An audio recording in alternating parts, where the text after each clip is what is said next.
resources to depend on, but still had the interest of the theology to stay in class, and learn about, the education, learn about the world, learn about people around, and learn how to enjoy the presence of other people that didn't even live in the same group or under the same group with me. So we read the book, A Long Walk to Work, correct? So what are the main characters in the book? Give me 2 or 3. Naya. Naya. And who is Naya? The girl. The girl, there you go. And actually, the Naya, the N-Y, Naya, as American we would say Naya, but the Dinka would say Nya. That's how you pronounce in Dinka, where Salvador came from. And Dinka is the largest tribe inside South Sudan. There's about a couple million people. So how do I relate to Salvador? We came from the same tribes, but have different weird accents. So if someone from my place go to Salvador, this place, people would have a hard time understanding them, or we would have a hard time understanding them, because from the same tribe but live in 2 different states. So Salvador came from Warrap state, from Bahr el Ghazal region, the region that we know as across the Nile. That's how we call it. And I come from Upper Nile, inside South Sudan. Came from the same tribe, were displaced in separate location, excuse me. Salvador was displaced in 85 as a child. He went to school, but I didn't. So I went to school in this place camp at Panyudo in Ethiopia. That was in 1989. And fled in the 87. While Salvador fled Sudan, which is South Sudan now, to Ethiopia. We lived in 2 different separate camps. Along the way, Salvador met Naya. Dinka would say Nya because the N-Y pronounces 1 letter, which is Ya. If you put N alone is Na in Dinka, and Y is Ya, and then A is A. So N-Y is put as 1 letter as Nya, and then A as A, so it's Nya. So Naya, that's the American way, but the Dinka would say Nya, and Nya means a girl. So it's a figurative name. So Nya is a girl or girl in Dinka. So Nya is the second character to Salvador, and Salvador is the one that told the story. Displaced as children, and what happened, if something happened as I'm here right now that is going to entrap me standing here, and it's something that's going to threaten my life, I'm going to run into a different direction, and if the same thing happened in my apartment where I came from, or my house, then my roommate or whoever that I live with would run into a different location. That's what exactly happened to me in 1987. And that's the same thing that happened to Salvador. So during the day, people live in separate areas during the day, depending on the roles. So as students, we would be in classes. So if something affect our San Jose area, other people would be called at places like Google, Apple, people teaching in different schools, universities, high school, middle schools, community colleges, and that's what happened. Because back, coming from a pastoralist community inside South Sudan, mom would stay home most of the time because she's preparing food, she's pounding corns or sorghum, she's either harvesting or weeding the crops, she's taking care of the kids, she's looking after the younger ones. So, my younger sister would help her do all these activities, water fetching, the firewood collection, as well as picking something up from the neighborhood. Like if there's no fire here and it's in the neighborhood, would be asked to go bring fire, because people wanted to cook and maybe the fire here dies. And if it's still on, in the neighborhood, then a child would be asked, and my sister would be asked to do that. Boys mostly in the Dinka, the Nuer, or the pastoralists, or other people living in remote villages around the world. If people keep animals like we do, that we keep cows, would be away from home during the day. So we stay at home, since the daybreak, and from about 6, 7 o'clock to 10, we are cleaning. We are either cleaning, the cow dung, the goat, trying to keep that clean. If it comes time to milk the cows, mom would do it, or whoever that knows how to do it. It could be a sister or a brother. to milk the cows before they are released for pastures and work. And that's what happened. So after 9, 10 o'clock, I would be keeping wild animals in the butchers. I take them where they drink and do all this stuff. Mom would remain at home. Dad was part of the local community administration, so he walked for about 3-4 hours to go to a demonstrative area, and he does that every day. So he has about 8-hour walk. So he walked for 4 hours, stayed there for how long he stayed there, and come back after the sun is down, and I would do the same, or most of the boys would do the same. So the same thing happened to girls. If there's no a grown male adult in the family that's a boy, then the girl would take charge of that. But if there is an elder boy in the family who would take care of driving cattle away from home because it's considered dangerous, and you would not send your sister to, to look after cattle in the bushes where wildlife are and things like that. Maybe she's going to meet other people that are strangers to her. So you leave them behind. So when the Civil War came in and our areas were attacked because our people asked for equal treatment, and the government didn't like that, the Sudan government.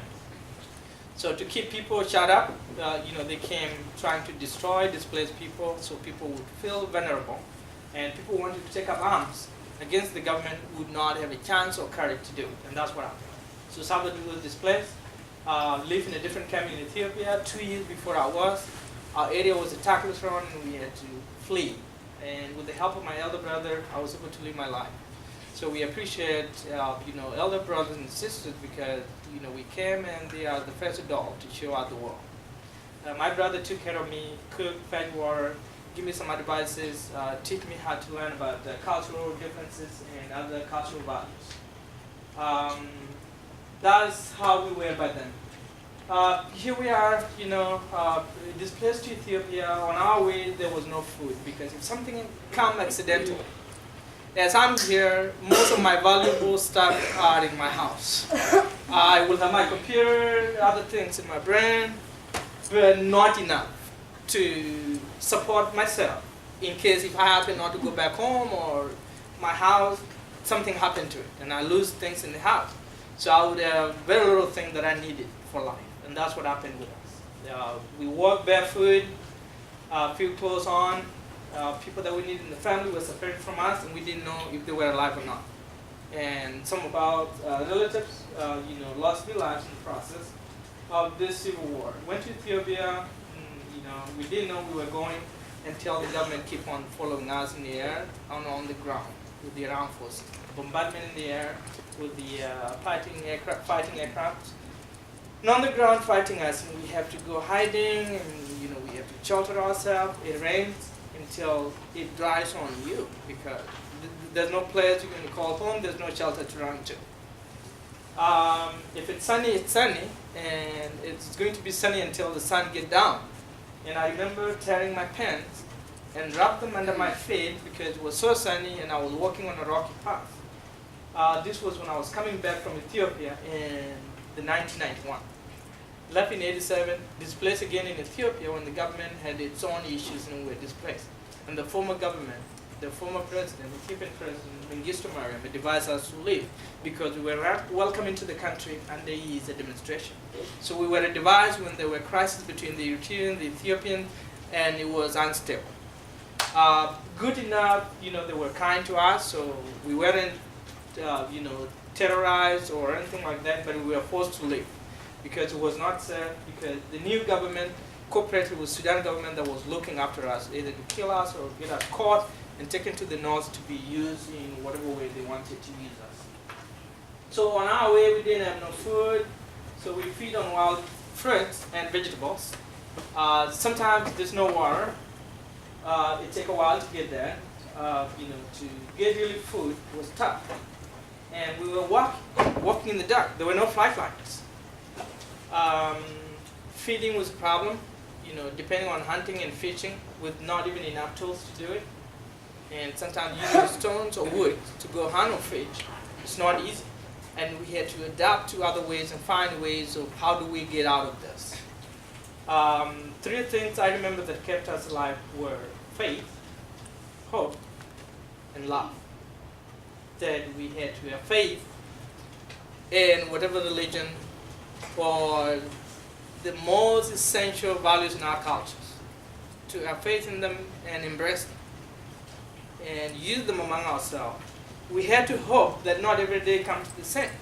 So if I sleep today with empty stomach, there is going to be a meal someday or sometimes. Someone that we miss, some people that we miss, we hope that, behind all this, there's going to be something that we are going to share together as positive things in life. And with that hope, and with hope that I'm going to learn how to understand the other person, I'm going to learn how to read and write, start going to school when there were no books and there were no chairs. Can you imagine that? Here we sit, in chairs. We have tables to support our books. We have libraries like here, and I didn't have an access to a library until I was in 7th, 8th grade. I didn't have no books from the time I started learning until I was in 4th grade, but even books were not enough and all were coming from UN. It took me over 10 years to even learn if the rest of other families I was separated from were alive or dead. And I lost 3 family members in the Civil War. The younger sister, elder brother was the last person. I lost my dad. And all through the Civil War or Civil War related activities. Like if you are displaced and you are where you can't go for a treatment, a simple disease would kill you. And that's what happened in that thing. I've seen a lot of people orphans, seen a lot of widows because of the conflict. It's a conflict that took about 2.5 million for the second Civil War. And second Civil War started in '83 between North and South Sudan. The government put it as a religious, as a religious conflict so that they can get support from other related countries who have the same religion as them. And people from northern Sudan are mostly Muslims. And they thought it was the war between Christian and Muslim, so that people in Saudi would support them financially, people in Iraq would give them arms to come and fight people inside South Sudan. But basically, it wasn't something of religion related. It was because of violations of basic human rights that people in South Sudan wanted to have freedom of choice of what they wanted to do. They need development to be carried on in their region. They need school, they need the tarmac as done in the north. Government was not willing to do that. Clean water. And people, the environment was even cleaner then. Because as a child, I started growing up and was fetching and drinking direct from the river. And the water was cleaner. The environment is polluted right now. It's polluted. So it's not even safer to drink direct from a pond or a river or fetch like Naya or like Nyade by the time, because water is polluted. And the needs of clean water is huge. People are trying to put some water holes and bowls and things like that to have access to clean water. But that is it's something that people are still working on it. So that's how we live life. On our way to Ethiopia, came back. We had to learn how to sit in the class. Stay for half a day or so. Come back and work on your assignment. Something I hope you guys are doing. You do all your assignment before you come back for the next day, and that's what leads to success, and that's what leads into good student. We had to be obedient to our school teachers, instructors, and all the admins that were close to us. And that's how we had to do it. Like I told you before, we had to love ourselves, respect ourselves, get things done when they're due, and don't procrastinate, because they say procrastination is like using your credit card. You use it like you're using somebody's money, but it's going to come back to you. The interest rate, $500 to $1,000 coming back, that's how it is. So the only way you get away from procrastination or pay huge when you don't do it on time is when you don't learn enough or you're struggling to catch up. So you do assignment when they're due, you listen to all the instructions. But remember, some people having difficulties. I just put my niece and nephew to Kenyan school, and they're learning how to speak Swahili, which is a Kenyan national language, and as well as English. And when they first got there, they didn't understand language of instruction. And sometimes they are told it's time to go home, and they are told to come back tomorrow. And they misunderstand because they were struggling to understand days of the week in Kiswahili. Like if they say Jumapili or things like that, it's something they wanted to understand. And sometimes they come back and the school is closed a day before they came back. And they find school is closed, can't find their stuff, and I say, no. You have to confirm it from other students and other people who speak the same language that have been in school earlier than you.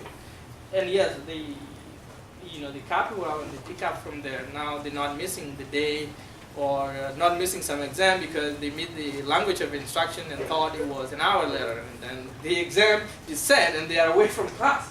So we picked up. So this is Sudanese map. So this is northern Sudan here. Western Sudan is the Darfur area. This is still northern Sudan. This is northern Kordofan, the western and the southern Kordofan. This is the Nuba and the Nubians. You can head of them, they live on this area. And then eastern Sudan, and these people are closer to Ethiopia and Eritrea. Now the Red Sea, so the oil extracted from here is piped through here and exported or sold here, by the Red Sea, because that's the big water body that is bordering Sudan. So those South Sudan separated about 2 years ago, they still have to pipe the oil to be sold in the north.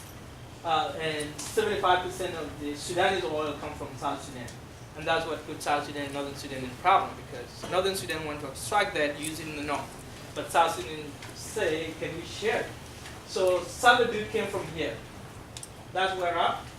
And then I came from Jonglei, which is part of the Upper Nile region. This Upper Nile, this name used to be given the three states here. The three states here. The Western Upper Nile, and then the Upper Nile, and then the Jonglei. There used to be one region. Then the bottom is all where Salvador came from. Salvador came from here, and that's Equatoria, is another region. So Salvador walked from here. You see the blue arrow all the way to here. And I did it from here. So I did the charters just might have been halfway of what Salvador did, and did a courageous walk. We feel fortunate to be alive, came this far, and still become part of the community, and care much about other disadvantaged folks that who are friends or related to us and help them, cope with life or do something like that. So most of the people displaced here live in Ethiopia or Kenya, Uganda. I lived in Ethiopia before we were displaced, came to Kakuma Refugee Camp, lived there for 12 years before I got returned, so there was a settlement here, and came here using a document known as I-94. 94 changed into green card, and the green card changed into naturalized American citizen. I went through that process to become a South Sudanese American about 5-6 years ago. So that's the process. I came here when I was a high school student. So I enrolled at Dianza Community College, went to school in an accent, or me speaking to be understood, or even listening to other residents here or American. It wasn't that easy, but it was a learning process of, how did they pronounce this, how did they say other things. Things that I pronounce a different way, found them, American has its own way of pronouncing it. And yes, we did. We have some different ways of we pronounce stuff here as American. A long walk to work, and why was it a long walk to work? Did I ask that? Why was it a long walk to work?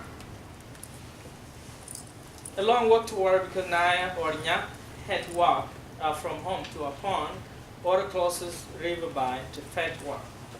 And it took a couple miles, for all the round trips she does during the day. So that's why it's a long walk to work, because here, where do we have water here? We don't go far enough, right? In shower room, drinking, stuff like that. Sometimes the grocery store is the farthest we could go, right? But everything is like in the house. And how do we relate to a long walk to water as California? Here in California, how do we relate to water problem, water issues? The drought. The California drought, that we need more rain so that it replenishes the underground, because the water just doesn't happen. It comes from rain, so it goes down underground, and then we go there to get it back out, so we use it. So if it doesn't rain, it's going to be dry down.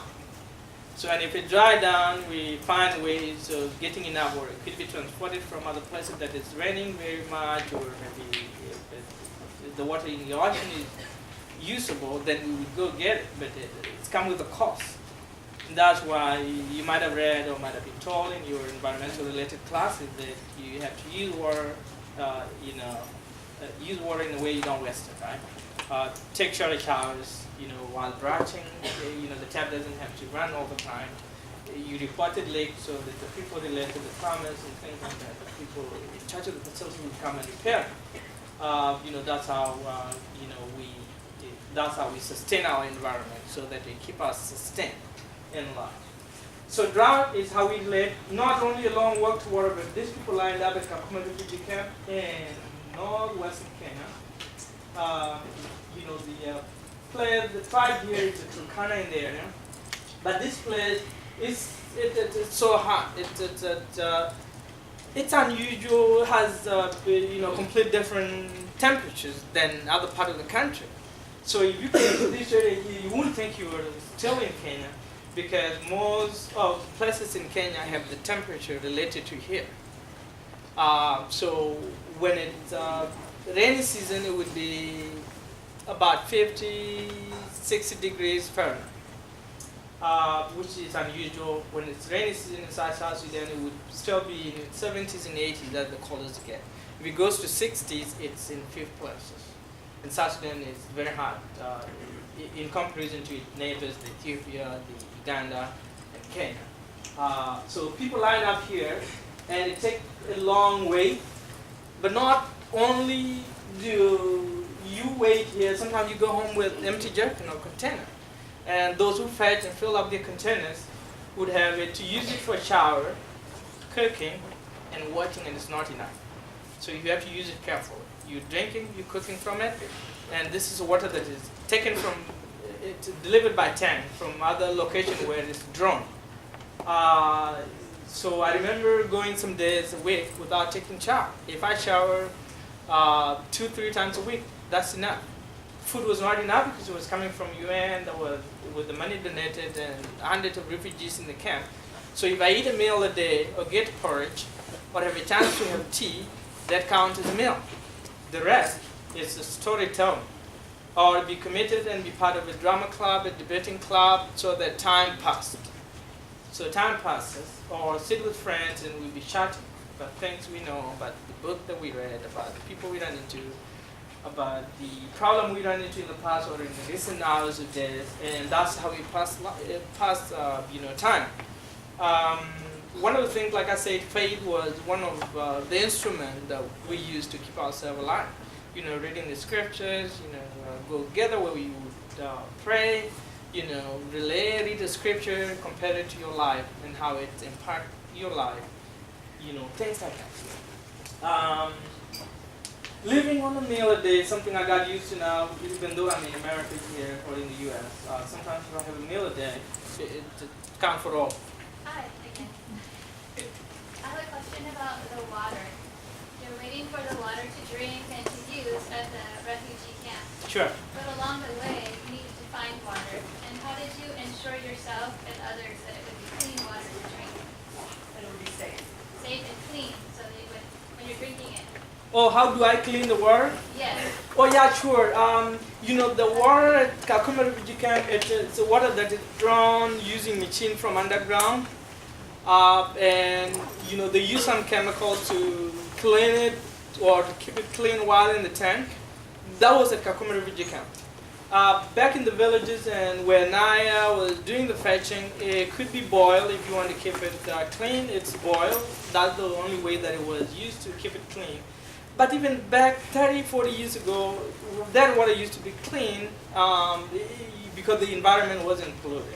Yeah. So even water from a natural direct source, it was drinkable, which is not right now because the environment is polluted, all the war stuff being blown and thrown.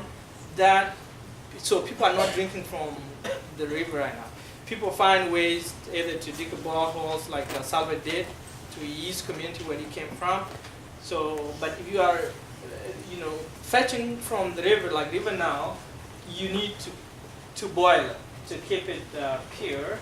And I believe I showed you that as the Nile, and that's where most of the people fetch their water from. Or if it goes into the pond, or before we were displaced or separated from our families. Life was beautiful, there was plenty. Though our people do subsistence farming that wasn't commercial, it wasn't commercialized or anything. So, you know, mom and the father farm, so do Salvador did his parents. And our people keep a lot of cows, goats, and sheep. And, you know, these are the means of, you know, commonwealth in this community here. So if you need some food, you exchange your cow for 5 or 7 bags of corn or sorghum. If you don't have enough food, you sell. If you need money and you take it to a nearby town to sell it, you get the money to get whatever you wanted. It could be flight light, it could be sub, it could be somebody to be taken for treatment. But even back then, before I was displaced, it was rare to see sickness like it is now. Yeah, there's a lot of sickness, you know, people, common cold is common, other simple diseases, which were not by then. That, you know, the only illness that I had seen is somebody gets sprained, fractured bones. Those were common diseases by then. Maybe few of cancer-related incident, but there was not a lot. So this is a cattle camp. So is this as well. So it's the same thing, but what is this? Poop. It's a cow dung, and cow dung has a lot of purposes. It's dry and lit, and it's bending here, and you can use to cook something on the side, or even roast your beef or fish inside here and come out delicious. You use the cow dung hatches to brush your teeth in the morning, and you use the hatches to clean your cows so that you take away the teeth and keep them clean. So that was the use. You put it around your body to keep yourself protected from mosquitoes and other bugs. Wildlife inside South Sudan. This is from where I came from, maybe about a few miles away, and these are in the wild. So they took the road because it's close away from homestead or where people are living, and the wildlife, it might have been taken by the wildlife of New York something. Took this creature, they went and did some surveys, and they say South Sudan has the largest wildlife than Tanzania and Kenya combined. So this is sorghum. So there was plenty to eat, but after civil war came in, people were interrupted of keeping this. Some of the animals were taken by the enemy, or even died or gone astray. And when you're not keeping them, they are not going to stay productive as they used to be under protection. That's some fish. After somebody went fishing, and this is how we used to live life. So go fish and have a lot of fish, go hunt and get a lot of wildlife meat. There's a picture taken on the plane, and this is how the environment looked like. It's just like there are few hills inside South Sudan.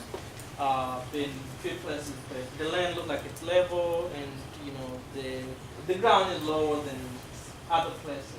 So it's plain, and the view is all the way to horizon on the side. So these animals are known as tiang. We hunt them, and the beef is so delicious. The government is protecting them now after South Sudan became independent, so that the people don't kill them all. This is how we fight for water. The other one is getting help from the other one, pumping the water and it's drinking. So there's primary related animals. So these are the houses that we use to live in. Back in the village, and people still use them now. So these are people houses, traditional, and this is used for livestock. As a forest close by from where I came from. Some of these pictures I took them during my 3 visit. Some were taken by friends. This is one of the model buildings that I saw being built in South Sudan's capital, Juba. And I took this when I was standing on the bridge, crossing to Uganda. And I thought it was beautiful in one of the evenings. That was about 6 p.m. Yes. How do you make the houses? How we make the houses, you learn the art of traditional engineering. So not all people knows how to do those houses that you saw. but there are some people who land it at the art, and you pay them to come and do your house. So there are people who do it, and they have a traditional way of doing it. And you have to do all the, there are no nails used in all those stuff. There are no nails used or anything related to manufactured ropes or something like that. People use it by their hands, tie it and put it together, and that lasts you for maybe about 3 to 4 years before you renew it and do another one. So the house is gone last permanently. Caught by time. The next. Are there specific houses for people like for the elderly or? Can you repeat the question? Is there specific houses? Specific houses for, are the elderly? Oh, living in that's the- correct. Are there specific houses are the same for everybody? So the elderly would live under the same roof as young people. So the only difference is in the house if there are more than one or two, and then there could be daddy's house, the kids' house, the man's house, the house for goats and cows, and the ones for the goats and cows are built and they are bigger than human houses where people live in people's houses. So these were the Lost Boys in the 1990s. This was about 91 when we were coming back from Ethiopia. This picture and this picture here. We were a little bit grown up and we had courage because we knew we were coming back home. We didn't know how stable it was going to be, but still we were affected by the Civil War and displaced again. So we went to Kenya and lived in Kenya, lived at Kakuma where I had shown you people fetching water for about 12 years. Came there when I didn't even know how to speak English and learned how to read and write until I wrote some couple points there. So how did the school that you see the Lost Boys going through, there were no books or few at a certain time, but still people keep learning because you got to do anything to keep what you needed in life to go possible. I believe we are out of time and I need to bring the conversation back. People who have questions to say and I'll answer them in this few minutes. Yes? Oh, if somebody had like a broken bone, how do you fix it? Like you got like practice? Yeah, correct. They do traditional casts, and most of the traditional, experts that work on fractures and sprains do it even well because I know I fractured my arm years ago, and I didn't like how they bundle it up because we have traditional experts who even some people, something that have been taken to a doctor, they would hold it together. No operation is done, but they do it in a certain way. What they do is the traditional operation, and they can put the bone back properly than train modern doctors. And I had seen some people from Kakuma refugee camp who went to a clinic or a hospital and brought back to a traditional expert to hold the bone together.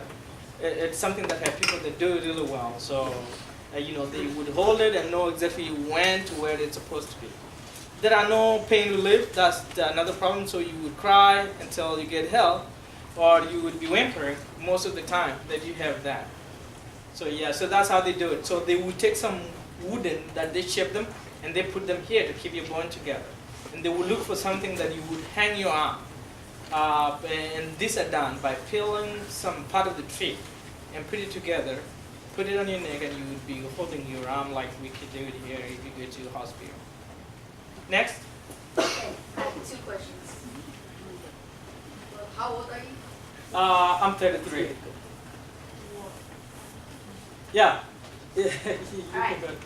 So I have 2 questions. The first question is that, alright, so do you have like special houses for like hospitals in like schools? Or like... Correct. I had shown you, what is that? Special houses, these are traditional related, like the wall is made permanent, but still, if you graphite most of the houses because there's no electricity connected inside South Sudan due to civil war that dragged on for over half a century, modern houses are few. But most of the house facilities that were built during the last couple of years are modern houses like the one that actually on Bridge. but very few. Some are grass thatch, medical clinic that are used, but yeah, in most cases, in other places that have been stable, like if you go to other countries that never had civil war in, since the independent, like Kenya. So there would be modern houses like here, you will find them. Inside South Sudan, people start to build, and modern houses are very few. So some are grass thatch, some are modern with air conditioning and things inside them, but people are using generators to get power to keep themselves cool in these modern houses. Otherwise it would be terrible, because the only way you can keep it a lot less with heat concentration is having a grass patch on the roof than an iron sheet or something else. Next. Questions? What was the most difficult thing you moved to America? What was the most difficult thing and where? Moving to America? Oh, living in America or coming to America? Coming to America, going through a process of an interview. You go through a bunch of processes you have to write. We were asked to write our stories. If it matches how it happened, and then you are approved. If it doesn't, they say you lie. You're not part of the group, because we were approved to come here under a certain status. And if you don't match that, your story, you don't keep it because there are no copies. You wrote a story unless you keep other handwritten copy with you, but if you don't, and the process goes on for years. From the time you wrote your life story, it takes about 3 to 4 years before you even get a process to come here. Something we did not ask for, but we appreciated that. Feel so fortunate to be there and happy to be in the U.S. So that's how it went. Next. When you were walking, did you see wild animals? I did. I saw lions. I saw antelopes or gazelles. Along the way, a lot of monkeys. So I saw a lot of them. Came closer to the other animals that we hunt to eat, like the gazelles and the antelope that we saw in the pictures here. So actually saw them and came close to them. Next. New hands. Did you have to run from any wild animals? Oh, of course, because most of the times we walk at night. Because we walk at night, we would be avoiding getting thirst so quickly, and we avoid the heat during the day. So when we walk at night, sometimes a wild animal would come, maybe scared, and break the group. And people would be screaming, run into different directions, and some of our fellows lost their way that way. Like if you're walking in a deep forest, like we did in some of the forests, some of the areas are semi-arid or had few trees, but you get into some other forest where you can't even see the sun, and sometimes it's not easy to find your way out into the open. So, and we lost some of our colleagues when we go to cut trees or grass to come and build our houses. Some people don't come back because they can't find their ways. There was no means to announce, so people on the other side of the forest would hear that it's time for us to pick up and go home, or be attacked by the wildlife and killed. Next. How long did you think the war would last? Excuse me? How long did you think the war would last? The Second Civil War was 83 to 2005, where the peace agreement was signed between the North and the South. But still, though South Sudan become independent, there are bordering areas that are still claimed by the North and claimed by the other region, and it makes it difficult. So people are still attacking themselves on, some other context. It happened, and South Sudan went into its own chaos about 2 years ago that they tried to bring to a stop right now. They're negotiating a peace agreement. You said that you walked at night to avoid the heat, but how cold was it during the night? During the nighttime, the coldest you could get, if I could remember, in most of the places would be 60 something degrees a night. That's the coldest you can get. Most of the night would stay at 80 degrees, 70. If it goes 50 degrees, something I had never noticed, but 60 degrees would be the coldest you get at night. And with few clothes on, because you're going to feel the cold. though it's 60 degrees or 50 something at night. You know, in Kenya we didn't have to walk, but it's cold in some of the places in Kenya. Yeah. Me? You. Okay, so say if someone was bad, right, and they murdered someone and they did something really bad, what would you do to like you guys have jails or like what would you do? Oh, if someone is murdered? Can you repeat the question? If someone is like murdered or they do something like really bad, right? Like do they have jails or what do you do with them? If it's one of our fellows, we used to bury our own colleagues, if they're done. Or if it's taking revenge and attack the other group, if these people were opposition to you, you attack to revenge.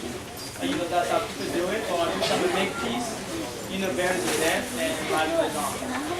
Okay, thank you. Let's go.